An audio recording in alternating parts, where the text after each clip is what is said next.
Hello everyone, I'm meteorologist Charlie Ironmonger. Thank you so much for joining me today for your 10 a.m. news and weather update from the First Alert Desk.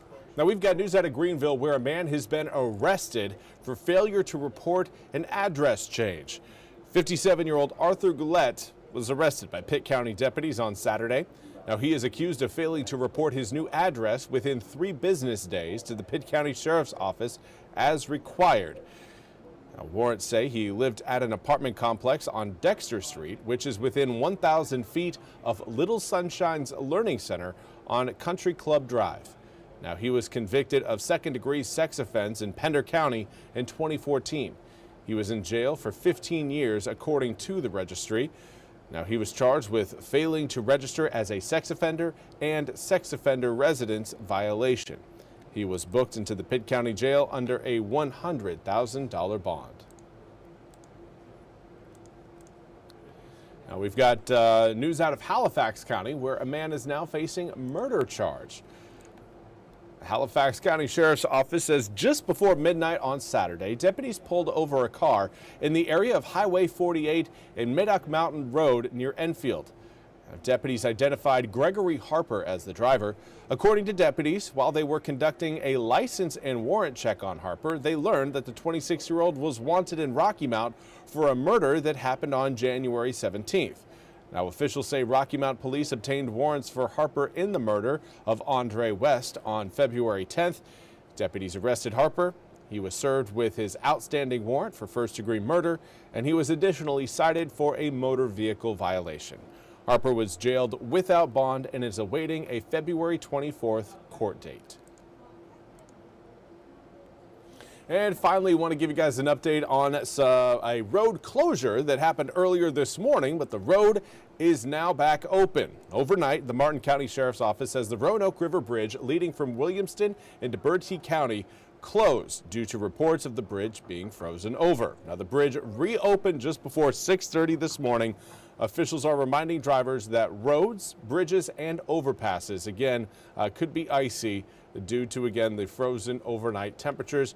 We could probably, again, avoid that early tomorrow morning, but right now the big focus weather-wise across the country is around the northeast that is getting slammed by the area of low pressure that gave us rain over the weekend.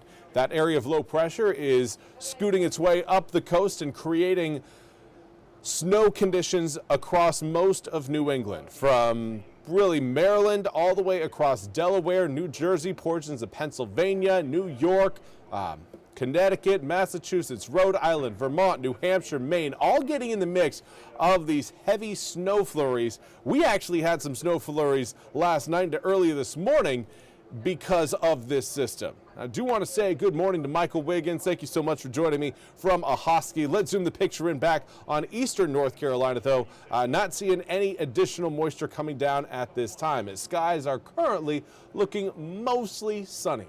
36-degree air temperature, though, in Greenville comes with a west-northwesterly breeze at 17 miles an hour. That's making it feel more like 25 degrees outside. Certainly feels cold when you step outside, and it's going to stay cold through the day, as highs only going to be making it into the 40s later on this afternoon. Winds out of the northwest currently blowing in at around 10 to 20 miles an hour sustained.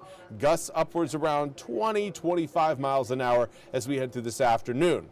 Now, speaking of the afternoon, air temps mid-40s for your highs. Looking around 45, 46, maybe 47 degrees through the afternoon today. And the cloud cover is only going to get thicker as we head into this evening. But tomorrow is again looking like a sunny day. So if you're not a fan of the clouds, not to worry, hold out just a little bit longer and you're going to see more of the sunshine coming up for your Tuesday. But air temperatures are going to start out cold. Upper 20s by 7 and 8 a.m., turn to 32 degrees, freezing by 9, finally getting above freezing once we get past 9. Noon temperature tomorrow, mid-40s. Going to come maybe a couple degrees warmer tomorrow than what we're going to experience today, and that is a warming trend that will continue through this week. But as we head towards the end of the week, rain chances will become more prevalent. For today, again, coastal drops a possibility. Not looking at a ton out there, but there is that chance overnight tonight we could see some raindrops along the coast, particularly areas east of 17. But for your Tuesday, starting out mostly sunny, cloud cover will again try to push its way through late Tuesday evening into Tuesday night, and that'll set up rain showers ahead of Wednesday. Wednesday again, we will see some morning showers try to approach eastern North Carolina. Should be fairly light and limited. I don't think we're going to see many of those drops get over I-95 until we get into Thursday. But Thursday, Friday, and Saturday all looking again at a rain chance, but the heaviest rain likely to come in on Friday. Pirates going to be taking on Rutgers on Friday, and then we've got other teams showing up to Clark LeClaire on Saturday and Sunday of this upcoming weekend. Well, that's all we have time for today's 10 a.m. news and weather update from the First Alert Desk. I want to thank you all so much for joining me. We'll be back with more news and weather coming up at the top of the hour. Until then, have a fantastic Monday.